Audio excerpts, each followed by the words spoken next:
एक समय की बात है। भगवान श्री राम अपनी राज्य सभा में बैठे हुए थे। तभी वहां पर एक सेवक ने आकर बताया कि आपके पिता तुल्य बूढ़े मंत्री सुमंत की मृत्यु हो गई है। उनकी स्त्री सती होने के लिए आपकी आज्ञा चाहती है।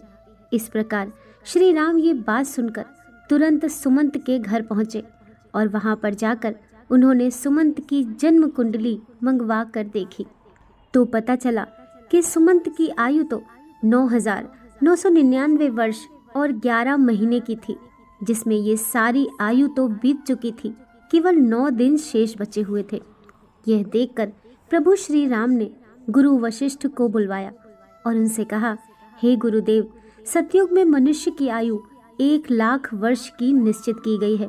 त्रेता युग में 10,000 वर्ष की निश्चित की गई है। द्वापर युग में 1,000 वर्ष की निश्चित की गई है और कलयुग में 100 वर्ष रखी गई है। फिर भी यमराज ने मेरे राज्य में मेरा अपमान करके इस नियम का उल्लंघन किया है। मेरे मंत्री की आयु अभी पूरी नहीं हुई है। पूरी होने में अभी 9 दिन बाकी हैं, तो उन्हें यमराज यहाँ से क्यों ले गए? मैं भी यमराज को बांध कर ले आऊंगा और सुमंत को जीवित करवाऊंगा। इतना कहकर प्रभु श्री राम गरुड़ पर बैठकर यमराज की नगरी चल दिए। तब रास्ते में उन्होंने पाशों में बंधे हुए सुमंत को देखा, जिन्हें यमदूत ले जा रहे थे। देखते ही प्रभु श्री राम ने यमदूतों को मारकर सुमंत को यमदूतों के हाथों से छुड़ा लिया। यह देखकर यमदूतों ने विनय पूर्वक कहा, हे राजा राम, हमने आपका क्या बिगाड़ा है जिसके लिए आपने हमें ऐसा दंड दिया? प्रभु श्री राम कहने लगे, यमदूतों, अभी इसके जीवन के 9 दिन बाकी हैं, तो तुम इन्हें पहले ही क्यों ले जा रहे हो? जब इनके दिन पूरे हो जाएंगे तब जाकर तुम इन्हें ले जाना, तब मैं कुछ नहीं कहूँगा। इस प्रकार प्रभु श्री राम की बात सुनकर यमदूत कहने लगे कि हे राजा राम, इनका जन्म एक अजीब तरह से हुआ था। पहले दिन इनकी माँ की कोख से दोनों हाथ और मुख बाहर आए थे और धीरे धीरे उनके पूरे शरीर को बाहर आने में पूरे 9 दिन लग गए थे। शुभ मंत्रों से पंडित ने इनकी रक्षा की थी, इसीलिए इनका नाम सुमंत पड़ा। प्रभु, आप जो इनके 9 दिन बाकी बता रहे हो वो संदिग्ध हैं, इसीलिए हमारा कोई दोष नहीं है। आप इन्हें व्यर्थ ही हमसे छीन रहे हो और हमको व्यर्थ में मारा है। इस तरह यमदूतों की बात सुनकर प्रभु श्री राम ने कहा, हे यमदूत, जिस दिन माता के गर्भ से इनका अच्छी तरह जन्म हुआ है वही जन्म का दिन माना जाएगा। जिस दिन इनके जन्म का उत्सव मनाया गया है वास्तव में वही जन्मदिन होता है। अभी इसके 9 दिन बाकी हैं। तुम लोग जाओ और 10वें दिन आकर इन्हें ले जाना, तब मैं तुम लोगों को नहीं रोकूं। इस तरह यमदूतों को फटकार कर प्रभु श्री राम ने भगा दिया। इधर श्री राम अयोध्या में लौट कर आए तो सुमंत जीवित हो चुका था। उनके परिवार वाले उन्हें जीवित देखकर बड़े ही प्रसन्न थे। सुमंत ने अपने जीवन के आखिरी 9 दिन जानकर खूब दान पुण्य करना आरंभ कर दिया। उधर यमदूत दुखी होकर यमराज के पास लौट गए और कहने लगे, हे यमराज, रास्ते में राम ने हमें मारकर सुमंत को छुड़ा ली, क्योंकि उनके जीवन के 9 दिन बाकी रह गए थे। वह 9 दिन पूरे होने पर ही राम उन्हें आने देंगे। इस प्रकार यमदूतों के मुख से उनकी पराजय की बात सुनकर यमराज क्रोध से लाल पीले हो गए और उन्होंने राम पर आक्रमण करने के लिए इंद्रदेव, अग्निदेव, वायुदेव और जिस जिस देवता से भी सहायता मांगी, तो सब ने एक ही बात कही, हे यमराज, क्या तुम पागल तो नहीं हो गए हो जो भगवान राम के साथ युद्ध करना चाहते हो? चुपचाप यहाँ से अपनी यमपुरी लौट जाओ। श्री राम का तुम क्या कर लोगे? जब सब ने यमराज की सहायता करने के लिए मना कर दिया तो यमराज अपनी ही सेना लेकर श्री राम के साथ युद्ध करने के लिए अयोध्या को चल पड़े। वहां पर पहुंचकर चारों ओर से अयोध्या नगरी को घेर लिया। यमराज के द्वारा अयोध्या नगरी को घिरा हुआ देखकर प्रभु श्री राम ने लव को यमराज से युद्ध करने के लिए भेजा। राम के छोटे पुत्र लव और यमराज के बीच भयंकर युद्ध होने लगा। लव के बाणों से यमराज के सभी योद्धा क्षण मात्र में ही धराशायी हो गए। उन सब की ये हालत देखकर यमराज और भी ज्यादा क्रोधित हो गए। अंत में यमराज ने लव पर अपना यमदंड छोड़ दिया।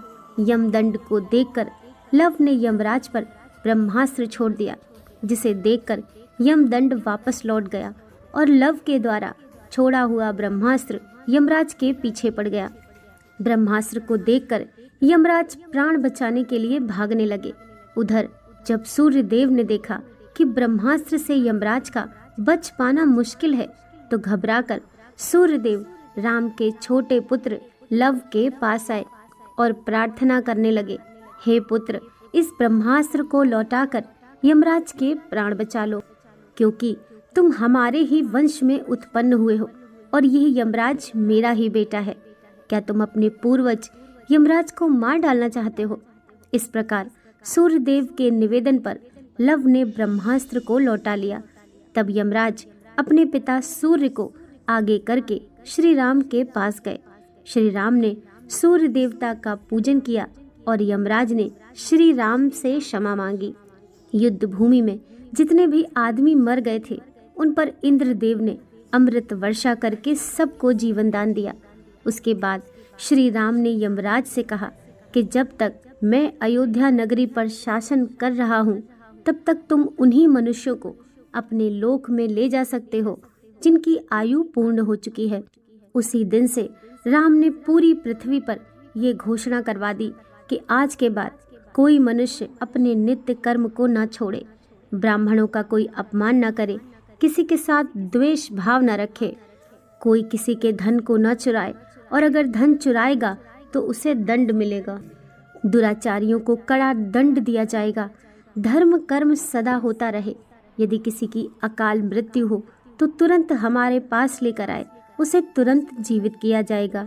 यमराज को भगवान श्री राम ने ये सख्त निर्देश दिया कि हमारे राज्य में कभी भी किसी की अकाल मृत्यु नहीं होनी चाहिए। तभी यमराज ने कहा, हे प्रभु, मैं तो वैसे भी किसी को नहीं मारता हूँ। सब अपने कर्मों से ही जन्म और मृत्यु पाते हैं। मैं तो निमित्त मात्र हूँ। आयु पूर्ण होने पर मिलने वाली मृत्यु और अकाल मृत्यु का प्राणी स्वयं ही कारण होता है। इसमें किसी का कोई दोष नहीं होता है। मुझे तो आपने माध्यम बनाकर जो जिम्मेदारी सौंपी है, मैं तो उसी का पालन कर रहा हूँ। जन्म देने वाले और मारने वाले तो आप हो। आपके द्वारा लिखे गए विधान में से मैं तो किसी के जीवन में एक क्षण ना तो घटा सकता हूँ और ना बढ़ा सकता हूँ। ये तो आपके हाथ में है। भगवान आप चाहें तो मृत्यु का समय पूरा होने के बाद भी प्राणी को आयु प्रदान कर सकते हैं। आप चाहें तो उसे समय से पहले भी मृत्यु प्रदान कर सकते हैं। आप चाहें तो ब्रह्मा के लिखे हुए लेख को भी बदल सकते हैं और आपने ये किया भी है। आपके राज्याभिषेक के लिए वशिष्ठ मुनि ने शुभ मुहूर्त निकाला था, फिर भी आपने राजा न बनकर वनवास धारण किया था। सब कुछ आपकी इच्छा के अनुरूप ही होता है। सुख दुख, जीवन मरण, लाभ हानि मनुष्य के स्वयं के कर्मों की उपज होती है। ये 6 अवगुण मनुष्य की आयु को क्षीण करते हैं। अभिमान, व्यर्थ का बोलना, त्यागहीनता, क्रोध, उदरपूर्ति, दोस्त से विद्रोह, ये 6 अवगुण तीखी कटार हैं जो मनुष्य की आयु को घटाती रहती है। यही अवगुण मनुष्य का वध करती है। रावण, कंस, हिरण्यकश्यप, इन्हें मृत्यु ने नहीं मारा। इन्हें मारा था उनके अभिमान ने। शिशुपाल, दुर्योधन, शकुनी, कर्ण को मृत्यु ने नहीं मारा। इन्हें मारा था इनके बड़बोलेपन ने। जो दोषों को नहीं त्यागता, उनमें लिप्त बना रहता है, उसे उसके दोष ही मृत्यु के समीप पहुंचा देते हैं। क्रोध ऐसा राक्षस है जिसके सर पर बैठ जाए उसकी बुद्धि और विवेक को खा जाता है और क्रोध वश ऐसा कर जाता है जो मृत्यु तक स्वयं ही पहुंच जाता है। मनुष्य खाने के मामले में भी कभी कभी वो इतना गिर जाता है कि अच्छा बुरा कुछ नहीं देखता। खाने योग्य वस्तु है उसे भी और ना खाने योग्य वस्तु उसे भी खा जाता है। तरह तरह के जहरीले पदार्थ का सेवन करने से अपनी आयु को क्षीण कर डालता है। इसमें मृत्यु का क्या दोष है? दोस्त के साथ जो बुरा बर्ताव करता है उसे धोखा देता है। दोस्त के साथ जो बुरा बर्ताव करता है उसे धोखा देता है, उसे अपमानित करता है, वह भी मौत से नहीं अपने ओछे कर्मों से मरता है।